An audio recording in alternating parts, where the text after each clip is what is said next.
Shalom Alihim, Bisem Yesua Hamasiah, salam sejahtera di dalam nama Tuhan Yesus Kristus. Bersama saya, Pendeta Henry Tandianta MBS. Kita akan melanjutkan seri-seri tentang organisasi gereja ya, supaya kita tahu ya. Jadi judul kita kali ini adalah organisasi gereja yang Alkitabiah ya. Yang Alkitabiah loh saudara ya. Kalau Anda ditanya organisasi gereja yang Alkitabiah itu gimana? Menurut Anda organisasi gereja itu gimana? Ya, gereja ini dikepalai pendeta, pendeta tunduk pada sinode. Ya. Makanya penyesatannya rame-rame. Kalau sinodenya bilang demi nama Bapa, maka kalian semua ke bawah. Ya, demi nama Bapa semua. Kalau sinodemu doa kepada Allah Bapa, Allah itu Tritunggal, maka semua gereja sesat ya. Saudara, sesat tidak sesat itu tergantung Alkitab ya. Itu ada apa enggak? Kalau enggak ada itu namanya ngarang, mendirikan kebenaran sendiri. Roma 10 ayat 3. Mari kita lihat ya. Struktur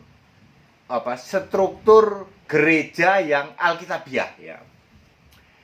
Begini saudara-saudara ya, jemaat itu kan unit terkecil dari sebuah gereja. Kalau di dalam bahasa Inggris disebut church, yaitu jemaat itu juga gereja ya. Jemaat ini dikepalai oleh seorang penilik jemaat atau sering disebut penatua. Lalu penilik jemaat penatua ini memilih diaken. Diaken itu adalah pelayanan kepada jemaat. Jadi mari kita bahas. Yang pertama adalah jemaat. Kepala jemaatnya ini diurus oleh penilik jemaat atau tua-tua. Kalau kita melihat di dalam Kisah 15 ayat 2 ya, penatua atau itu dipilih oleh rasul-rasul. Kisah 20 ayat 28, penatua itu menggembalakan jemaat Allah ya, di dalam Kisah 20 ayat 28. Terus di dalam Titus 1 ayat 7, pengatur rumah Allah itu penilik jemaat ya. Titus 1 ayat 5 sampai 7 ini juga sama, penatua adalah penilik jemaat, pengatur rumah Allah ya. Yang ngatur rumah Allah, ngatur jemaat, penilik jemaat itu disebut penatua atau penilik jemaat ya. 2 Yohanes 1 ayat 2, 3 Yohanes 1 ayat 1 itu juga ada penatua. Penilik jemaat ini pekerjaan yang indah ya, di dalam 1 Timotius 3 ayat 1. Kemudian mengurus jemaat Allah ini di ayat 5, J-nya besar, A-nya besar ya. Berarti jemaat yang berfokus pada Allah ya. Kemudian Titus 1 ayat 7 tadi sudah, itu kepala jemaat ya. Itu penatua ya. Penatua di dalam 1 Timotius 5 ayat 17, penatua ini khotbah dan mengajar. Jadi benar ya, penatua kemudian penilik jemaat di dalam Alkitab bahasa Inggris disebut sebagai bishop ya. Penilik jemaat itu bishop. Kalau penatua itu elder ya. Kemudian diaken itu ya diaken ya. Jadi beginilah ya, kalau kita coba lebih terinci ya. Ini ada kepala penilik jemaat ya. Penatua ini sebenarnya juga penilik jemaat juga ya. Disebut tua-tua. Kalau disebut di bawahnya penilik jemaat enggak juga ya. Tapi tua-tua ini untuk menunjukkan bahwa penilik jemaat boleh tidak hanya satu ya. Bahwa mengatakan disebut tua-tua artinya boleh tidak hanya satu. Dalam satu jemaat tidak hanya ada satu penilik jemaat. Tentu nanti dipilih siapa yang jadi penilik jemaat yang paling senior, paling kepalanya, begitulah. Oke. Jadi itu level jemaat. Jemaat itu di tiap kota. Di mana ya ditulis jemaat di tiap kota ada yang di dalam Kisah Para Rasul itu jemaat itu di tiap kota-kota untuk dipilih jemaat. Efesus 5 ayat 23 dan 24, kepala jemaat adalah Kristus, ya. Jemaat harus tunduk kepada Kristus. Baik. Itu level jemaat. Di atas jemaat siapa? Yang milih jemaat siapa? Rasul. Rasul bisa, Yesus bisa. Karena Yesus juga memilih atau mendirikan jemaat atau gereja di dalam Matius 16 ayat 18. Rasul-rasul banyak mendirikan jemaat di tiap kota-kota, ya. Jadi rasul-rasul inilah skop yang lebih luas. Kalau penatua-penatua penilai jemaat, nanti di atasnya rasul-rasul, ya. Lalu penilai jemaat ini juga langsung kepada Yesus. Sinodenya di mana Pak HTD? Sama sekali tidak ada sinode. Gara-gara sinode lah yang namanya penyesatan menjadi masif, ya. Karena semua pendeta penilai jemaat ini tunduk pada sinode. Sinode bilang Allah itu Tritunggal, ke bawah semua Tritunggal. Ada berapa banyak sinode di Indonesia? Ratusan. Ya semua sesat. Ngomongnya Allahnya Tritunggal semua. Yang benar penilik jemaat atau penatua ini tanggung jawab kepada Yesus. Kalau diaken itu di bawahnya penatua, itu untuk pelayanan jemaat, itu ya tanggung jawabnya ke penatua atau penilik jemaat. Ya, tidak ada sama sekali organisasi gereja posisi sinode, tidak ada sama sekali. Pak, kalau rasul-rasul itu dianggap sinode gimana, Pak? Karena dia membawahi banyak jemaat.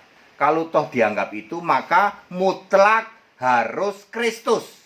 Karena semua itu harus tunduk pada Kristus. Sinodemu tunduk pada Kristus enggak? Enggak. Yang kami sembah Bapa berarti bukan menggantikan rasul, bukan, ya. Ya, sinode kan banyak dipahami, anggap saja ini para rasul, sehingga para ketua sinode itu rasul-rasulnya. Rasul-rasul kok yang disembah Bapa. Karatan, lumutan, mampet, ya, mata duitan. Ya, sinode kok mungut iuran dari gereja kecil, itu namanya pendeta mata duitan itu. Ketua sinode mata duitan itu namanya. Ya, tidak boleh, ya. Jadi clear, ya. Jemaat itulah inti dari gereja. Di situ kepalanya itu disebut penilik jemaat atau penatua. Di bawahnya ada diaken, itu pelayanan-pelayanan, ya. Contohnya ya misalnya Kisah 6 ayat 4 dan 5 itu yang dipilih 7 untuk pelayanan, itu 7 diaken, ya. Diaken itu pelayanan, ya. Kemudian jemaat ini kalau level lebih tingginya disebut rasul. Gini dah, saya tidak mau menyombongkan diri, ya. Kalau saya membawai banyak jemaat, yang lebih pas, atau pendeta lain membawai banyak jemaat, yang lebih pas, yang membawai banyak jemaat disebut sinode atau disebut rasul. Yang paling pas disebut rasul atau disebut nabi. Ya, tergantung bidangnya apa. Kalau bidangnya pemberita Injil, ya disebut pemberita Injil. Kalau bidangnya menggembalakan, ya gembala. Kalau bidangnya mengajar, ya guru atau pengajar. Kalau bidangnya adalah pemberita Injil penuh hikmat, ya itu ya nabi, gitu.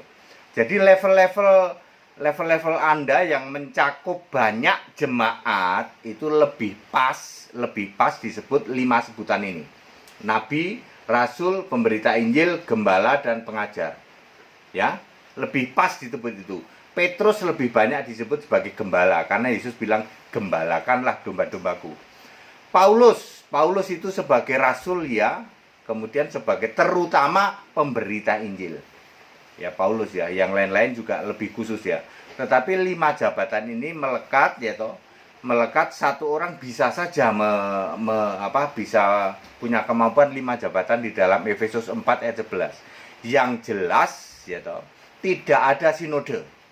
Gara-gara sinode 2000 tahun kekristenan menyimpang. Allahnya 3 tapi 1 tapi 3, Allah pribadi, ya toh. Ya. yang disembah bukan Yesus, Allah itu kesatuan, gitu. Padahal yang benar Allah itu satu, gitu. Yang Allah satu-satunya Allah itu Yesus, tapi Anda sembah yang lain. Itu gara-gara sinode. Jadi clear, struktur organisasi gereja adalah jemaat sebagai inti, di atasnya jemaat, bukan sinode. Lebih tepat disebut rasul, nabi, gembala, pemberita Injil maupun pengajar. Lebih tepat itu daripada Anda menyebutnya sinode. Jadi para penilik jemaat yang sering di Indonesia disebut apa itu pendeta, kepala pendeta jemaat, yaitu harus tunduk kepada tunjuk kepada Kristus, ya. Ya. Kalau toh diatur oleh di atasnya, maka yang mengatur itu lebih tepat disebut rasul daripada disebut sinode. Tidak ada sinode. Gara-gara sinode 2000 tahun kekristenan menyimpang, akibatnya seperti ini. Ayo kita kembali ke Alkitab, membuat struktur gereja sesuai Alkitab, ya. Semuanya itu harus fokusnya harus Yesus Kristus satu-satunya Allah. Segala hormat kemuliaan untuk Yesus Kristus satu-satunya Allah, Allah segala masa sebelum segala abad, sekarang sampai selama-lamanya. Haleluya. Kita bersama saya, Pendeta Henry Tandianta MPS. Amin.